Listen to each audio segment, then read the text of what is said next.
Master minds commerce చదవాలనుకునే 10th inter విద్యార్థుల తొలి ఎంపిక.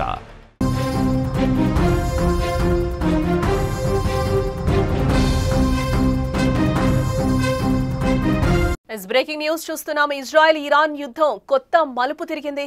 ఇరాన్ వైపు రష్యా బలంగా నిలబడింది. ఇరాన్పై అమెరికా సైనిక చర్యకు దిగితే తీవ్ర పరిణామాలుంటాయని రష్యా అధ్యక్షుడు వ్లాదిమిర్ పుతిన్ వార్నింగ్ ఇచ్చారు. ఇరాన్ ఇజ్రాయెల్ మధ్య మధ్యవర్తిత్వానికి తాను సిద్ధంగా ఉన్నారని ప్రకటించారు. అయితే పుతిన్ వ్యాఖ్యల్ని కొట్టిపడేశారు అమెరికా అధ్యక్షుడు డొనాల్డ్ ట్రంప్. పుతిన్ ముందు యుక్రెయిన్ సంగతి చూడు, అక్కడ చర్చలు జరుపు, ఆ తర్వాత ఇరాన్ గురించి ఆలోచించు అంటూ కూడా ట్రంప్ వెటకారించడం జరిగింది. అయితే పుతిన్ మాత్రం మీరు సైనిక చర్యకు దిగితే మేము ఇరాన్ వైపు నిలబడాల్సి వస్తుందని కూడా ట్రంప్కు కౌంటర్ ఇచ్చినట్టుగా తెలుస్తోంది. ముఖ్యంగా ఇరాన్లోని బుషెహర్ అణు విద్యుత్ కేంద్రం జోలికి వెళ్లొద్దని, అక్కడ ఎలాంటి దాడులు చేయొద్దని రష్యా ఇజ్రాయెల్ కి సూచించడం జరిగింది. ఇదిలా ఉంటే అమెరికా మరో స్టెప్ తీసుకుంది. పశ్చిమాసియాలోని తమ బేస్లను ఇతర ప్రాంతాలకు తరలి వెళ్లాలని ఆదేశించినట్టుగా రాయిటర్స్ రిపోర్ట్ చేసింది. ఏ క్షణమైనా ఇరాన్ పశ్చిమాసియాలోని అమెరికా బేస్లపైన బాంబులు వేయొచ్చని కూడా తెలుస్తోంది. పరిణామాలన్నీ కూడా చూస్తుంటే ఇరాన్ మూడో ప్రపంచ యుద్ధానికి కారణం అయ్యేలా కనిపిస్తోందని నిపుణులు చెప్తున్నమాట. బుషెహర్ కు రష్యాకు మధ్య న్యూక్లియర్ కోఆపరేషన్ ఉంది. ఇది 1992లో మొదలైంది. మొదటి ప్లాంట్ ను రష్యా 2011లో పూర్తి చేసింది. ఇంకో 2 ప్లాంట్ల నిర్మాణం 2017 నుంచి కొనసాగుతుంది. బుషెహర్ లో రష్యాకు చెందిన న్యూక్లియర్ నిపుణులు 300 మంది వరకు ఉంటారు. ఇజ్రాయెల్, అమెరికా 2 దేశాలు ఇరాన్లోని అణు స్థావరాలను టార్గెట్ చేయడం, నటాంజ్తో పాటు ఫోర్డో న్యూక్లియర్ సెంటర్లపై వరుసగా బాంబులు వేస్తూ ఉండడంతో రష్యా మేలుకుంది. బుషెహర్ పైన ఎలాంటి దాడిని సహించబోమని చెప్తోంది. అయితే రష్యా హెచ్చరికలను అమెరికా పరిగణలోకి తీసుకుంటుందా లేదా అన్నది ఇప్పుడు అతిపెద్ద ప్రశ్నగా మారబోతోంది. ఇక్కడ ఒకవేళ బుషెహర్ పైన బాంబు దాడి జరిగితే రష్యా ఖచ్చితంగా ఇరాన్ వైపు నుంచి యుద్ధంలోకి వచ్చే అవకాశం ఉందనే అంచనాలు కూడా ఉన్నాయి. ఇటు అమెరికా ఫోర్డో న్యూక్లియర్ సెంటర్ ను పేల్చేందుకు అతిపెద్ద బంకర్ బస్టర్ GBU-57 ను ప్రయోగించబోతున్నట్టుగా కూడా తెలుస్తోంది. ఫోర్డో ఇరాన్లోని ఎత్తైన కొండ కింద సొరంగంలో నిర్మించారు. కనీసం భూమి ఉపరితలం లోపల 80 నుంచి 90 మీటర్ల లోతులో ఉంటుందని కూడా తెలుస్తోంది. GBU-57 ను ప్రయోగిస్తే ఖచ్చితంగా ఈ ఫోర్డో న్యూక్లియర్ సెంటర్ ను పేల్చేయొచ్చని తెలుస్తోంది. ఇటు రష్యా అటు అమెరికా ఎంటర్ అయితే మూడో ప్రళయం మొదలైనట్టే అని యుద్ధ నిపుణులు కూడా చెప్తున్న పరిస్థితి కనిపిస్తోంది. ఇక ఇదే అంశానికి సంబంధించిన మరింత సమాచారం మా న్యూస్ ఎడిటర్ తిరుమల అందిస్తారు. తిరుమల్, ఇరాన్ పై దాడి చేయడం అమెరికాకు అంత ఈజీ కాదు, దానికి లెక్క ఉంటుంది అని కూడా తెలుస్తోంది. అమెరికా నేరుగా ఇరాన్ పై దాడి చేస్తుందా? డొనాల్డ్ ట్రంప్ దాడికి నాయకత్వం వహిస్తారా? ఏమంటారు మీరు? దానికి ఒక విషయం చాలా స్పష్టంగా చూడాలి. ఇక్కడ అమెరికా కానీ ఇజ్రాయెల్ కానీ ఇరాన్ని ఎందుకు టార్గెట్ చేసింది? ఫస్ట్ పాయింట్, ఈ టార్గెట్ చుట్టే మొత్తం కథంతా కనిపిస్తుంది. ఇరాన్ని ఎందుకు టార్గెట్ చేశారంటే ఇరాన్ అణ్వాయుధాల్ని తయారు చేయకుండా అడ్డుకోవడం. రెండోది వచ్చేసి అమెరికాతో ఇరాన్ ఖచ్చితంగా అణు ఒప్పందాన్ని కుదుర్చుకోవడం. అప్పటి వరకు ఇరాన్ పైన ముప్పేట దాడి జరుగుతూనే ఉంటుంది. ఇజ్రాయెల్ చాలా స్పష్టంగా చెప్తుంది, ఇరాన్లో ఉన్న అణుస్థావరాలన్నింటినీ ధ్వంసం చేయాల్సిన అవసరం ఉంది. అప్పుడు ధ్వంసం చేస్తేనే పశ్చిమాసియాలో ప్రశాంతతకి కానీ శాంతికి కానీ ఆస్కారం ఉంటుంది. లేకపోతే ఇరాన్ అన్ని దేశాలు, ఈవెన్ ఇండియాతో సహా అన్ని దేశాలకి ఇరాన్ టార్గెట్ చాలా దగ్గరగా ఉంది. ఇరాన్ రీచ్లోనే ఉన్నాయి అన్ని దేశాలు. ముఖ్యంగా ఆగర్భ శత్రువైన ఇజ్రాయెల్ని నాశనం చేయడానికి ఇరాన్ అణుబాంబుల్ని తయారు చేస్తుంది. కాబట్టి మేము ఈ చర్యలు తీసుకుందాం, అందుకే యుద్ధాన్ని మొదలుపెట్టామని ఇజ్రాయెల్ చాలా స్పష్టంగా చెప్తుంది. కొద్దిసేపటి క్రితమే ఇరాన్ విదేశాంగ మంత్రి అబ్బాస్ ఒక కీలకమైన ప్రకటన చేశారు.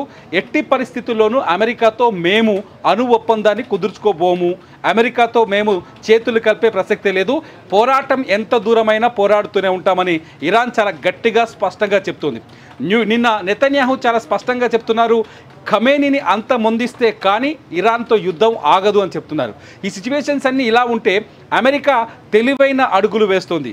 డొనాల్డ్ ట్రంప్ సిచ్యువేషన్ రూమ్లో మీటింగ్ తర్వాత అమెరికాకు సంబంధించిన కీలకమైన ఎయిర్ బేస్లు, అంటే ఇరాన్కి దగ్గరగా ఇరాన్ టార్గెట్లో దాదాపు 8 ఎయిర్ బేస్లు ఉంటాయి అమెరికాకి.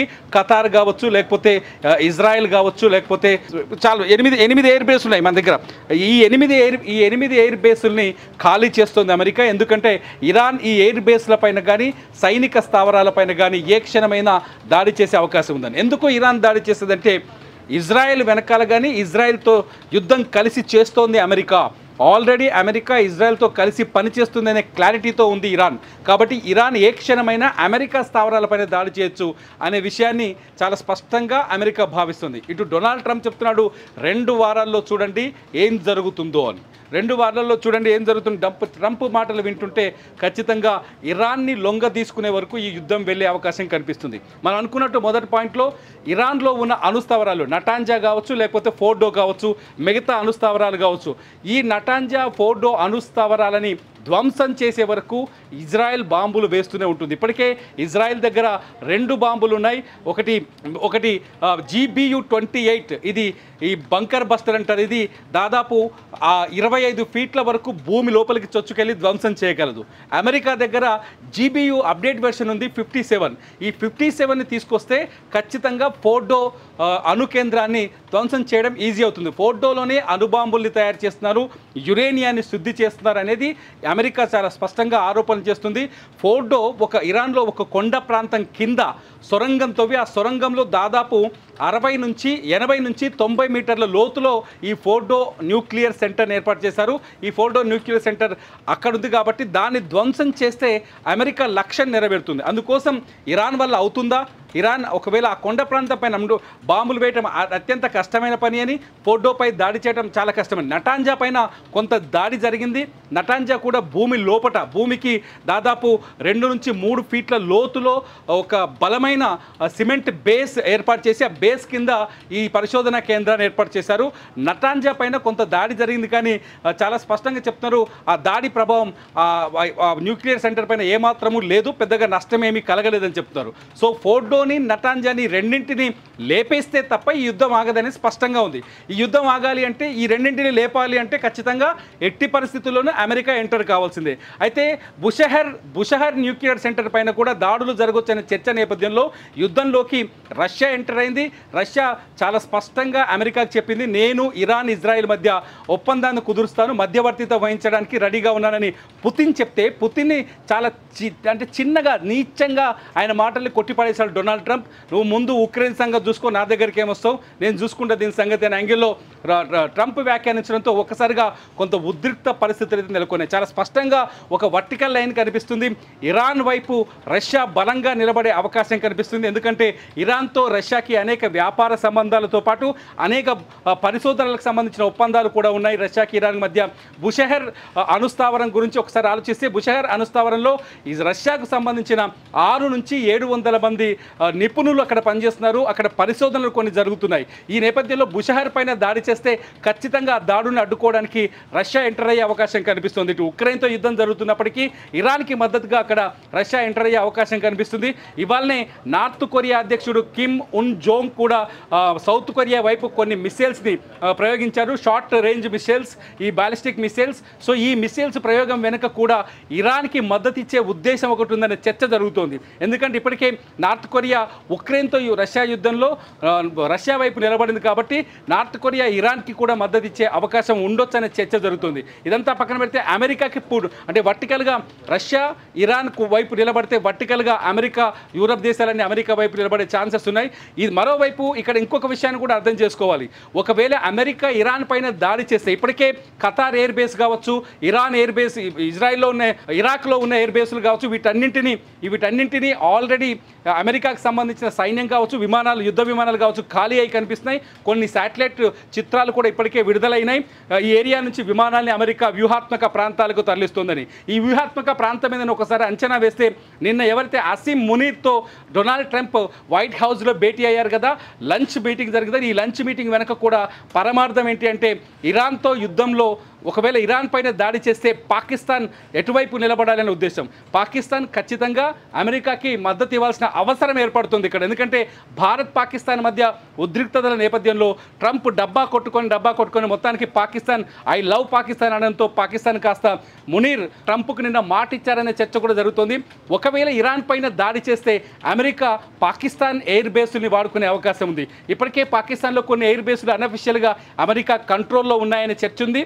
అమెరికాకు సంబంధించిన జర్నలిస్టులు, సీనియర్ జర్నలిస్టులు పాకిస్తాన్ ఎయిర్ బేస్ల పైన రాసిన ఆర్టికల్స్లో విషయం స్పష్టమైంది. కాబట్టి అసీం మునీర్ ఖచ్చితంగా ట్రంప్ అమెరికాకు మద్దతు ఇచ్చే అవకాశం ఉంటుంది. ఎందుకంటే ఇరాన్తో ఎక్కువగా సరిహద్దుని పంచుకునే దేశం ఏదైనా ఉందంటే 900 కిలోమీటర్లు పాకిస్తాన్ పంచుకుంటుంది. కాబట్టి పాకిస్తాన్ అవసరం అమెరికాకి ఏర్పడుతుంది ఇరాన్ పైన దాడి చేయడానికి. ఇదంతా చూస్తుంటే అమెరికా ట్రంప్ చెప్పినట్టు 2 వారాల్లో వ్యూహాత్మకమైన స్థావరాలకి వ్యూహాత్మకమైన ప్రాంతాలకి అమెరికా తమ పావులు కదుపుతుంది, తమ మిలిటరీని బదలాయిస్తోంది.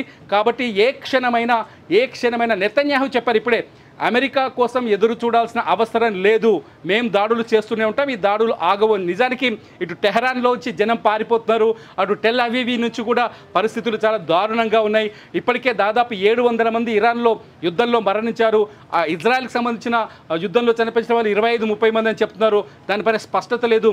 ఇస్లామిక్ మీడియా, ఇరాన్కి మద్దతు ఇచ్చే మీడియా సంస్థలు ఇజ్రాయెల్ కూడా యుద్ధంలో తీవ్రంగా దెబ్బతింటుందని రిపోర్ట్ చేస్తున్నాయి.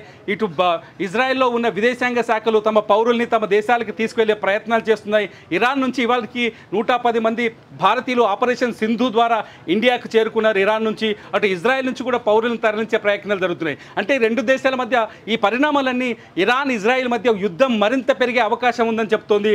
అంతేకాదు అమెరికా తీసుకుంటున్న స్టెప్స్ అన్ని చూసి ప్రపంచ దేశాలు చాలా స్పష్టంగా ఉన్నాయి. అమెరికా మిలిటరీ దాడికి ట్రంప్ వ్యక్తిగతంగా ఆమోదం తెలిపినట్లుగా తెలుస్తోంది. ఇప్పటి వరకు వచ్చే అఫీషియల్ గా అనౌన్స్మెంట్ రాలేదు. ఒక దేశం మీద మనం యుద్ధం చేయాల్సి వస్తే 3 పాయింట్స్ ఇక్కడైతే ఖచ్చితంగా మనకి కనిపిస్తున్నాయి. ఒకటి ఆత్మరక్షణ, ఇంకోటి ఒక పెద్ద మానవతా సంక్షోభాన్ని నివారించవలసిన అవసరం, ఇంకోటి వచ్చి యుఎన్ భద్రతా మండలి ఆమోదం. బట్ ఇక్కడ ట్రంప్ ఇజ్రాయెల్ ఈ దాడిని ఆత్మరక్షణ అంటారా, మరి ఇరాన్ నుండి పెద్ద ముప్పు ఉంది అని నిరూపించగలుగుతారా? ఇరాన్ నుంచి పెద్ద ముప్పు ఉందని నిరూపించే ప్రయత్నమే చేస్తున్నారు మొదటి నుంచి డొనాల్డ్ ట్రంప్. ఇరాన్ అణ్వాయుధాల ఒప్పందం, అణుబాంబుల ఒప్పందం నుంచి, అణ్వాస్త్రాల ఒప్పందం నుంచి బయటకు రావడంతో అది ముప్పు ప్రమాదకరంగా మారుతోంది అనేది మొదటి నుంచి ప్రొజెక్ట్ చేస్తున్నది. అమెరికా ప్రొజెక్ట్ చేస్తుంది, ఇజ్రాయెల్ అదే చెప్తుంది. ఇరాన్ అనేది చుట్టూ పశ్చిమాసియాలో ఉన్న కీలకమైన దేశాలన్నింటినీ టార్గెట్ చేయడం చాలా ఈజీ అవుతుంది. కాబట్టి ఖచ్చితంగా ఇరాన్ ప్రమాదకరంగా మారుతుంది. కాబట్టి భద్రతా మండలి నియమాలకు కూడా వ్యతిరేకంగా ప్రవర్తిస్తుంది ఇరాన్ అని చెప్తున్న డొనాల్డ్ ట్రంప్. అందుకనే వ్యక్తిగతంగా ఇరాన్ పైన దాడికి ట్రంప్ గ్రీన్ సిగ్నల్ ఇచ్చారనే చర్చ జరుగుతోంది. అంతేకాదు ఇది అఫీషియల్గా రావడానికి ఈ 2 వారాల గడువు పూర్తవలసిన అవసరం ఉంది. అందుకే నెతన్యాహు కొద్దిసేపటి క్రితం చెప్పారు, అమెరికా కోసం ఎదురు చూడకుండా ఇది కంటిన్యూ చేయాల్సిన అవసరం ఏర్పడుతుంది, ఖమేనీని చంపేస్తే కానీ ఈ యుద్ధం ముగిసిపోదంటూ నెతన్యాహు రెచ్చగొట్టే ప్రయత్నం చేస్తున్నారు. ఇదంతా చూస్తుంటే ఖచ్చితంగా ఈ యుద్ధం మరింత తీవ్రత పెరిగే అవకాశం కనిపిస్తోంది. ఇది రష్యా ఉక్రెయిన్తో పోలిస్తే చాలా పెద్ద యుద్ధంగా మారే అవకాశంగా కూడా కనిపిస్తోంది. ఇరాన్ ఇప్పటికీ వెనక్కి తగ్గట్లేదు. ఇరాన్ ఇజ్రాయెల్ పైన వరుస దాడుల్ని చేస్తుంది. ఇప్పటికే ఇరాన్ దగ్గర ఉన్న బ్రహ్మాస్త్రం ఫతహ్-1 కూడా ఇజ్రాయెల్ పైన ప్రయోగించింది. ఇజ్రాయెల్ కూడా బలమైన ఆయుధాన్ని, క్షిపణులని ఇరాన్ పైన ప్రయోగిస్తోంది. మొత్తానికి మానవ నష్టం పెరుగుతోంది, ఆస్తుల విధ్వంసం పెరుగుతోంది, 2 దేశాల మధ్య ప్రతీకారాలు పెరుగుతున్నాయి, పోటాపోటీ దాడులతో ఉద్రిక్త పరిస్థితులు ఉన్నాయి. ఈ పరిస్థితుల్ని అడ్డుకోవడానికి రష్యా కొంత ముందుకొచ్చినప్పటికీ కూడా రష్యాని ఎంటర్ కాకుండా అమెరికా ఎదురుపడుతోంది. అంటే ఇరాన్ని నాశనం చేయాలి, ధ్వంసం చేయాలనే క్లారిటీతో అమెరికా ఉన్నట్టుగా అర్థమవుతుంది. ఒప్పందాల విషయంలో ఎవరు వెనక్కి తగ్గినా ఇరాన్కు జరిగిందే మీకు జరుగుతుందని అమెరికా హెచ్చరించే ప్రయత్నాల్లో భాగంగానే ఇరాన్ అణుస్థావరాలన్నింటినీ టార్గెట్ చేసి ధ్వంసం చేసిన తర్వాత యుద్ధం పైన చర్చల వైపు ఆలోచించే అవకాశాలు కనిపిస్తున్నాయి. అప్పటి వరకు ఖచ్చితంగా ఈ వారంలో, అంటే వచ్చే వారంలో ఖచ్చితంగా అమెరికా యుద్ధంలోకి ఎంటర్ కాబోతుంది. ఒక రకంగా చెప్పాలంటే ఆల్రెడీ అమెరికా యుద్ధంలోకి ఎంటర్ అయింది. అమెరికా చెప్పిన విధంగానే, అమెరికా ఏ విధంగా చెప్తుందో నెతన్యాహు అదే విధంగా యుద్ధంలో ముందుకెళ్తున్నారు. కాబట్టి అమెరికా ప్రత్యక్షంగా యుద్ధంలో పాల్గొనట్లేదు తప్ప పరోక్షంగా యుద్ధంలో ఉందనే చర్చించాలి జానకి ఇక్కడ. రైట్ తిరుమల. ఎస్, మొత్తంగా మనం చూస్తే ఇజ్రాయెల్ ఇరాన్ యుద్ధం కొత్త మలుపు తిరిగిందని మనం ఇక్కడ చెప్పుకోవచ్చు. ఇరాన్ వైపు రష్యా బలంగా నిలబడింది. ఇరాన్ పై అమెరికా సైనిక చర్యకు దిగితే తీవ్ర పరిణామాలు ఉంటాయని కూడా రష్యా అధ్యక్షుడు వ్లాదిమిర్ పుతిన్ గట్టిగానే వార్నింగ్ ఇవ్వడం జరిగింది. ఇరాన్ ఇజ్రాయెల్ తో మధ్యవర్తిత్వానికి తాను సిద్ధంగా ఉన్నానని కూడా ప్రకటించాడు. అయితే పుతిన్ వ్యాఖ్యల్ని కొట్టిపడేశాడు ఇటు అమెరికా అధ్యక్షుడు డొనాల్డ్ ట్రంప్.